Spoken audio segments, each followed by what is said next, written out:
Magandang umaga mga kapuntos, at sa umagang ito, ang tampo ko namang video sa inyo is yung kilala nyo ba si Villaver, yung Pastor SDA offshoot. Dati kasi ito yung naghamon kay Father Darwin Gitcano na magkikipagdebate daw, kaso nga lang ang dami niya kasing mga demands at nauwi na lang sa hindi matuloy dahil hindi ko alam kung ano yung kanilang reason. Ito pala yung kadebate ni na RJ Seno at saka ni Stalwart Hong doon sa Mindanao, kung saan is nakakagulat ang kanyang revelasyon. Ang kanyang revelasyon na inilabas doon sa naturang debate is ang Iglesia Katolika daw ay tinatag noong 1099. 1099. Ang iba nagsasabi is 321. Tapos sa kanya is 1099. Aba, nakapagtataka. Bakit? Kasi noong taong 405 AD, naglabas ang Iglesia Katolika ng Bibliang tinatawag na Latina Vulgata. Kaya kung totoo na 1099 lang itinatag ang Iglesia Katolika, paano ito nangyari nakapagpalabas na ng Biblia noong 405 AD? Malaking katanungan yon.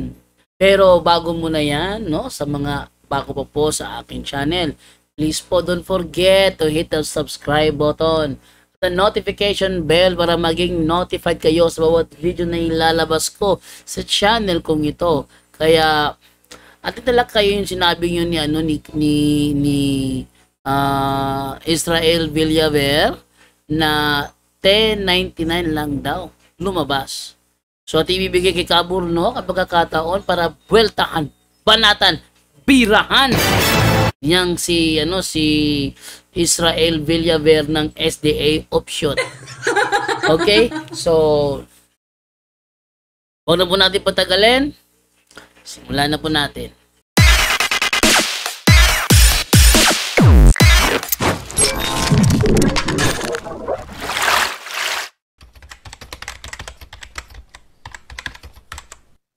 Magandang araw mga kapatid, and welcome na naman po sa isang episode ng Factbusters PH. Babasahin natin ang unang Juan 4:1. Ganito po ang ating mababasa. Mga minamahal, huwag kayong magsipaniwala sa bawat espiritu, kundi inyong subukin ang mga espiritu kung sila'y sa Diyos, sapagkat maraming nagsinitaw ng mga bulaang propeta sa sanlibutan. Klarong-klaro po sa ating nabasa, kailangan talagang subukin ang mga espiritu kung sila'y sa Diyos. Kung tama ba ang kanilang sinasabi?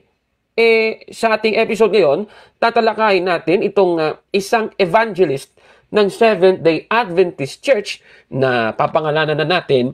Yung pangalan niya, ayon sa ating nakalap na impormasyon, ay si Israel Villaver, nang ito ay kakalipat ng SDA Local Church. Ayan. So susuriin natin siya sa ating episode ngayon kung anong bintang niya laban sa Iglesia Katolika. Ito, panoorin natin mga kapatid. Ang simbahang Katoliko nagpamatod nga si Kristo namatay 30 Anno Domini. Sadyang namatay si Kristo 30 Anno Domini, mga kaigsunan. Sumala pa sa buhat 1 versikulo 4. Si Kristo human namatay 40 days lang dinhi sa yuta niadtong tuig 30 Anno Domini. 40 days lang pagkahuman mikayod sa langit. So kinsa nga Kristo ang nagtukod sa simbahang Katoliko sa 33 AD. Ayun, sa bidyong yun, sabi ni Israel Villaver, inaamin doon ng Iglesia Katolika na si Kristo ay namatay noong anyo 30. 40 days lang siya dito sa lupa, pagkatapos noon, umakyat na sa langit. So, sino itong sinasabing nagtayo ng Iglesia Katolika nung taong 33 AD? Okay, maganda yung kanyang naisip na katanungan. Pero eto ang ating sagot. Ang ibig sabihin ng AD is Anno Domini. Anno Domini. When you say Anno Domini, Year of the Lord yan. Ano yung kabaliktaran ng Anno Domini? Di ba BC? Ano yung BC? Before Christ. Before Christ.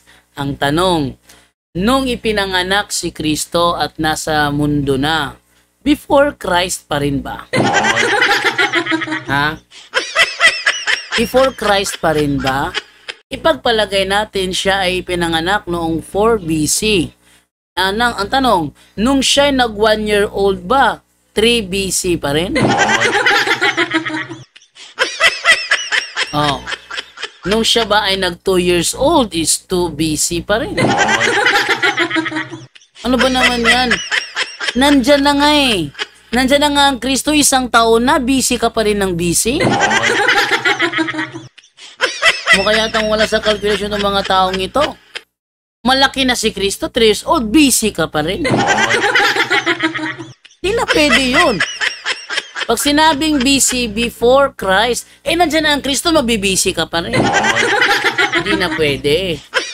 Kaya noong 1 AD, 1 year old si Kristo, ginawa ng 1 AD ang taon. Oh. Ginawa ng 1 AD ang taon. Bakit? Kasi andyan na si Kristo. Kaya sa kalendaryo ng mga Kristiyano, ang 1 AD nagsisimula noong 1 year old si Kristo. 30 years old siyang binautismuhan ni John the Baptist. Pag mo sabihin sa akin is 27 AD yun. Hindi pwede. Kasi pag sinabi mo 27 AD yun, lilitaw na nagbibisi ka pa rin, nandiyan na yung Kristo. Diba? Ngayon, pag edad niya ng 30 AD na yun, yan. 8 years yung kanyang ministry. Namatay siya 33 AD. Nung namatay siya 33 AD, 40 days, akit sa langit, 33 AD yon.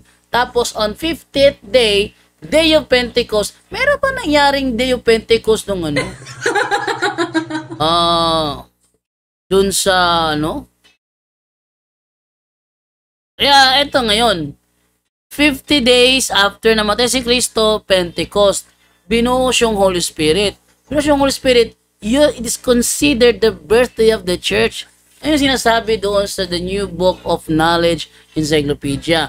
The day on which the Holy Spirit came down is considered the birthday of the church. Kaya sinasabi ng Iglesia Katolika na si Kristo na tayo ng Iglesia, 33 AD. Pero nakakagulantang lang may ginamit na libro si Israel Villaber. Pakinggan natin. Encyclopedia Britannica 332. Matod pa, the Roman Catholic Church in Jerusalem established in 1099. Ano sa natukod? 1099. So tama nga si Kristo wala magtukod sa simbahang Katoliko. Ayun, may binasa si Israel Villaber doon na 1099 daw itinatag ang Iglesia Katolika. Ang tanong, tama ba ang pagkakabasa? Ha? Tama ba ang pagkakabasa o may pagsisinsay na ginawa? Ano? Tama ba pagkakabasa o may pagsisinsay na ginawa? Okay, malalaman natin yan dahil ibibisto ni Cabornok kung tama ba ang pagkakabasa ni Israel Villaber o may panloloko siyang ginawa. Narito si Cabornok. Aba! Grabe naman itong mga sinasabi niya, mga kababayan. Ayon sa kanya, hindi raw si Kristo ang nagtatag o nagtayo ng Iglesia Katolika at itinayo lang daw ito noong 1099 at nagbasa pa ng referensya. Aba, grabe naman itong kanyang mga sinasabi. Tanong, totoo ba ang kanyang mga sinasabi? Susuriin natin kung tama ang kanyang sinasabing the Roman Catholic Church in Jerusalem established in 1099 daw. Aba, sige nga, tignan nga natin. Hanapin natin yung kanyang binasa. Para kayo din, mga kapatid na nanonood ngayon, pwede nyo rin i-search ito sa internet kasi yung binasa niyang aklat, makikita mo rin sa online copy sa www.britannica.com dito sa article na Jerusalem, Middle East. Ito, ipapakita natin yung kanyang binasa. Nakikita nyo sa screen, mga kapatid, the Roman Catholic Church in Jerusalem established in 1099. Aba, titignan natin kung tama yung kanyang unawa dito. Eto, mga kapatid. Hindi niya binasa o sadya niyang iniwasan. May karugtong, mga kapatid. Oy. May karugtong pala, pinutol. Ay, naku ni mo, Villaber. Pastor ka, mangingilad kang dako. Ano ba naman yan? Babasa-basa encyclopedia tapos puputulin. Ano ba yan? O, bisto ka ngayon. Nahuli ka ni Kaburnok. Nabisto ka. Sinungaling ka kasi. Ayan. May karugtong pala. Dali-daling pinutulin niya angat agad ang libro. Ay naku, maling unawa. Siguro, mas maganda siguro na si Kaburnok ang magpaliwanag. Atin na lang pakinggan kung paano ito ipapaliwanag ni Kaburnok. Kasi kapag si Villaber nagpaliwanag, nako, ililigaw lang tayo niyan. Kaburnok, pakituloy mo nga. Ayon dito, the Roman Catholic Church in Jerusalem established in 1099 during the First Crusade. Aba, ibig sabihin, Roman Catholic Church sa First Crusade pala ang tinutukoy sa binasa niya, mga kababayan. Ayan, mali pala unawa. Kagamit-gamit libro, binabaluktot. Ay, ang tinutukoy pala yung sa crusade. Hindi pala yung pagkakatatag ng Iglesia Katolika per century. Oh, ano ba naman yan, Villaber? Nako, peligro talaga kapag pastor ang magturo. Bakit? Intentional lang ginagawang pagliligaw sa atin. Kahit na Villaber pa yan. Naku, pastor kasi, kaya yan tuloy. Okay. Mas maganda siguro, ating ipagpatuloy ang pagpapaliwanag ni Kaburnok. Yung First Crusade, kung di ako nagkakamali, inagaw ng mga Katoliko sa pamamagitan ng crusade ang Church of the Holy Sepulchre mula sa kamay ng mga Muslim noong 1099. At nung nabawi nila ito po yung tinatawag nating Siege of Jerusalem, mga kababayan. Tanong, before ng Siege of Jerusalem at First Crusade, wala pang Iglesia Katolika?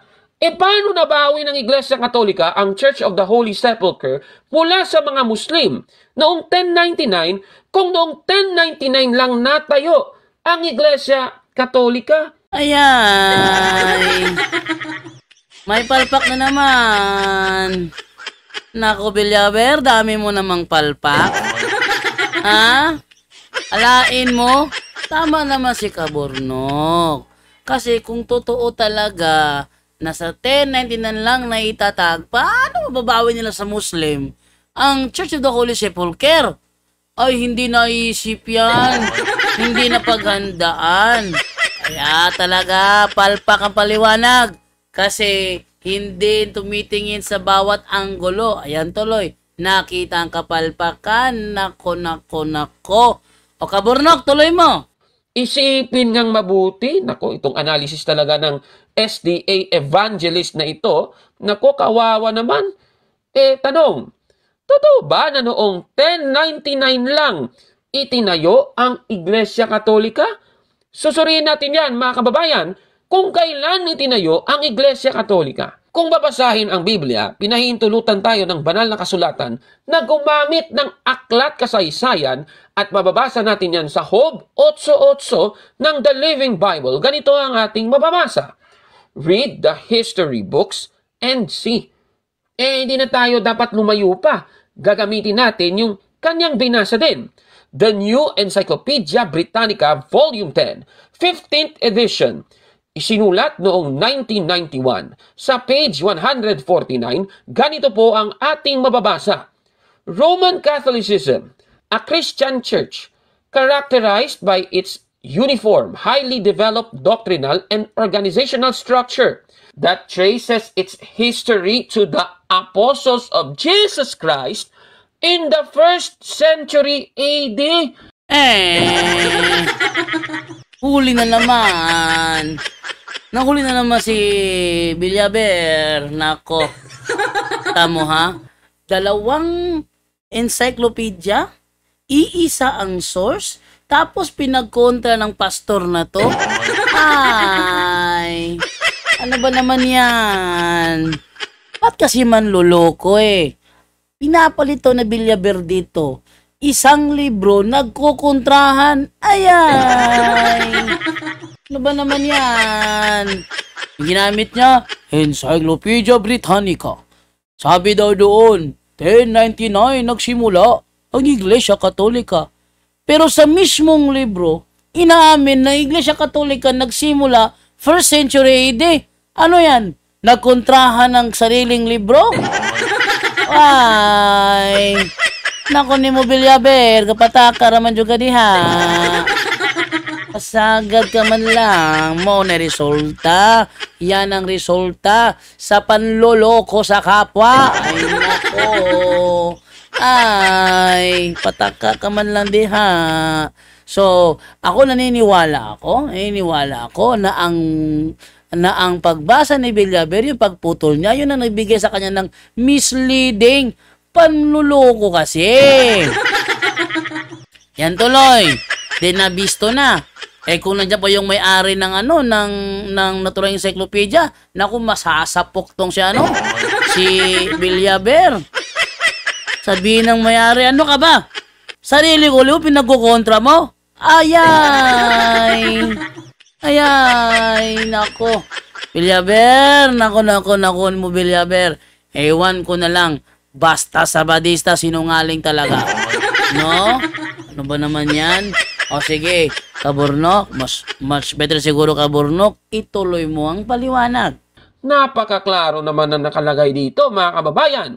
Ibig sabihin, noong nabubuhay pa ang mga apostol ng ating Panginoong Kristo, ay may Iglesia Katolika na, mga kababayan. Isa pang patunay. O baka sasabihin nila, isang patunay lang yung ipinakita mo, Kaburnok. O eto pa. Babasahin natin ang Contents Encyclopedia, Volume Q2R, page 285. Ganito po ang ating mababasa, ililiwat na natin sa Tagalog. Roman Catholicism, ang pinakamalaki sa mga denominasyong Kristiyano ay ang Iglesia Katolika Romana.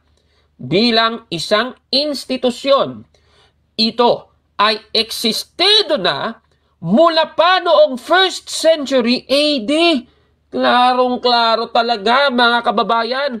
Ibig sabihin, hindi po noong 1099 itinayo ang Iglesia Katolika. Kaya itong sinasabi, mga kababayan, ng SDA Local Church Evangelist, mga kapatid, na si Israel Villaver. Nako, kasinungalingan yan, kaya busted yan, mali yan. Nako.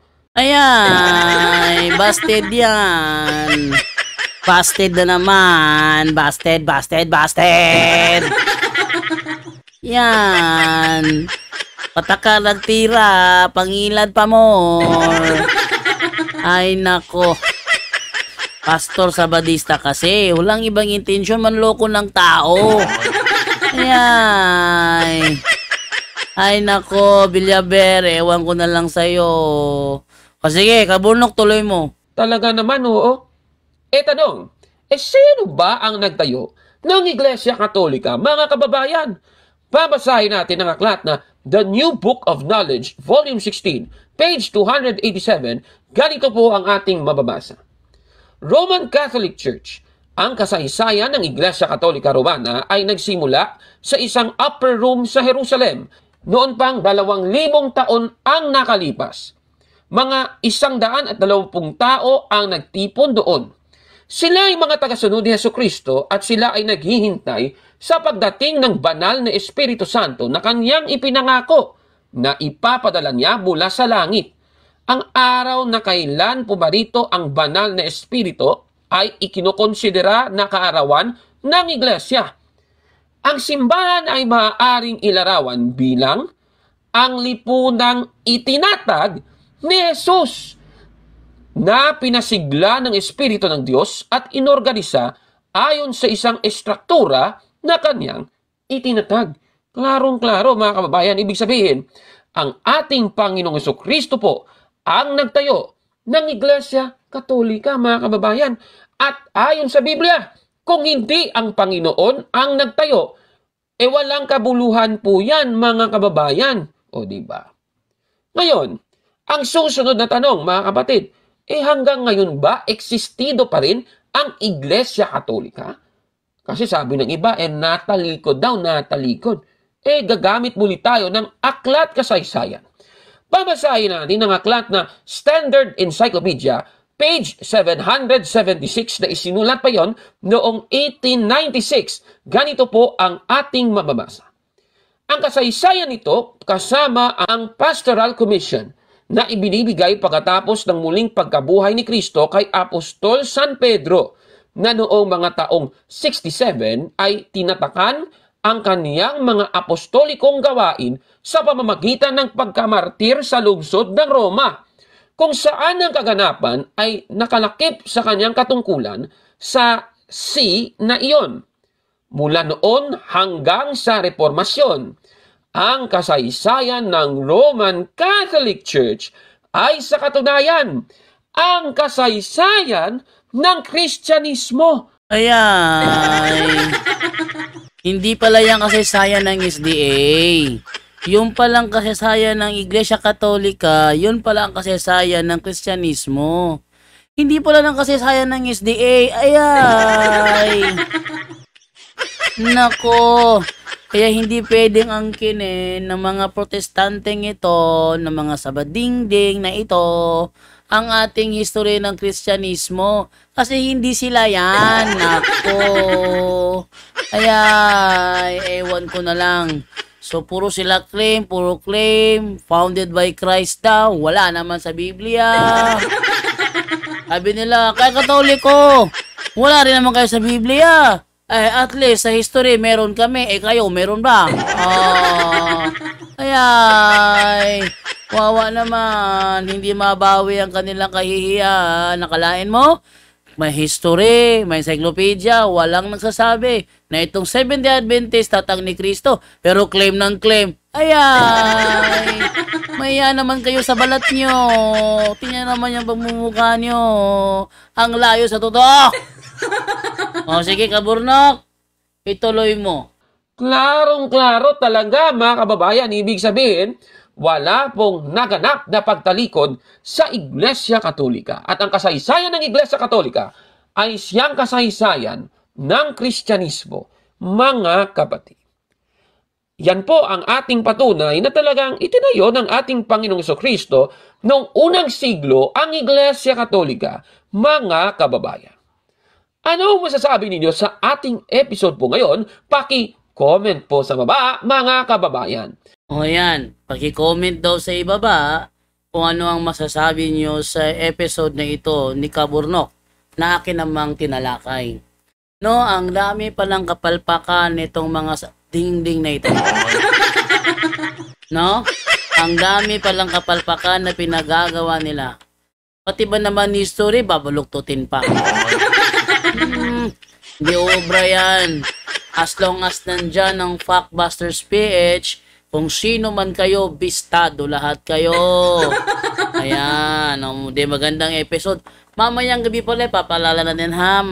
Hindi pala mamayang gabi. Mamaya pa lang alas 10 ng umaga.